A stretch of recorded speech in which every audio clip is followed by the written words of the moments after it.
Provides affordable legal services for the underserved community here in the state of California. Today, we want to thank everybody for coming out, all of the press, all of the fans, everyone that's here today. We want to say thank you for coming. Today, we're going to hear some really compelling new evidence that you've never heard before. Our legal team will explain all of that to you. We will have updates on Tory Lanez, Mr. Peterson, on how he's doing. It's really sad to see the situation that he's in, and we think it's time, enough is enough. It's time to bring the brother home. So with that, I would like to bring up our lead consultant, Mr. Walter Roberts.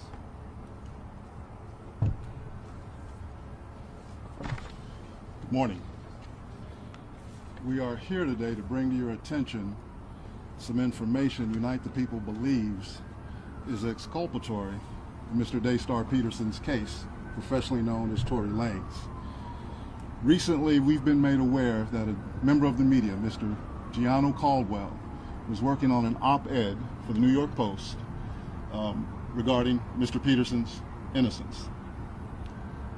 During his work on that op-ed, he became aware of some information in Unite the People's possession regarding a statement that was given to Unite the People by someone with information relevant to that case. The New York Post recently reached out to the prior district attorney, George Gascon, Megan Pete and her representatives, and Kelsey Harris and her representatives. The only party that responded last week was Megan Pete's representatives with a request for more information. A few days later, Mr. Peterson's brutally attacked in his jail cell. Unite the People represents Daystar Peterson in his appellate process. We filed an appellate brief and a writ of habeas corpus on his behalf. The district attorney's office has already responded. The case is fully briefed. We're just waiting for the appellate court's decision. We were willing to wait for the appellate process to play out, but given that brutal, unprovoked attack, we felt it necessary to come here today to provide. It is our intention to make a request to the governor to either pardon or commute the sentence of Mr. Peterson, so that when he recovers from this attack, he's not returned to a jail cell, but that he's allowed to go home and recover. Not long ago, Unite the People was approached by a gentleman named Bradley James. Mr. James informed us he was working as such. He was in close proximity and he had privy to conversations she was having with her husband and others. Mr. James informed us he was not under a non-disclosure agreement or a confidentiality agreement and was free to speak with Unite the People, and that he was doing it because his conscience would not let him not speak and leave a man in prison for something he did not do.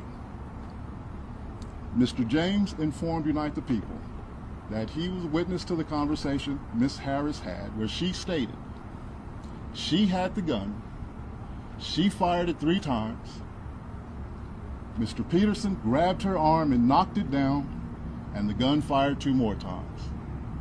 In essence, Mr. Peterson never shot anybody, never even touched that gun, never fired the gun. This statement aligns with the statement of the only non-party witness to the case, Mr. Sean Kelly, who at trial testified he saw 2 women fighting, 2 men break up the fight, 1 man grabbed the other one's arm. Gunshots came from the passenger side. The passenger side is where Ms. Harris was sitting.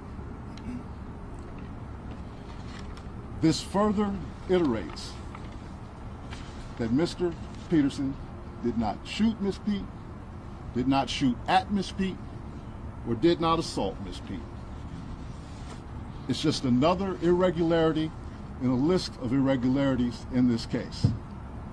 For example, there were 3 potential suspects in the car that night, and yet the only DNA sample was taken of Mr. Peterson, even though unknown DNA was found on the gun. Why wasn't Miss Harris's DNA taken? Or was it taken and the information simply never given to the defense? Why wasn't the driver of the car, Mr. Jaquan Smith's DNA taken? Or was it taken and again, simply not given to the defense? We don't know. It should have been taken. It is Unite the People's understanding, regular LAPD practice at a crime scene like that, anybody who's there, the DNA is taken. Another irregularity. Why, at Ms. Harris's police interview, was a non-lawyer, non-family member record company executive allowed to participate? Highly irregular situation. Normally, we see cases, strangers are not allowed in these things, but it was in this case. All of these things point to the highly irregular nature of his trial and his conviction. It is our contention that he was wrongly convicted.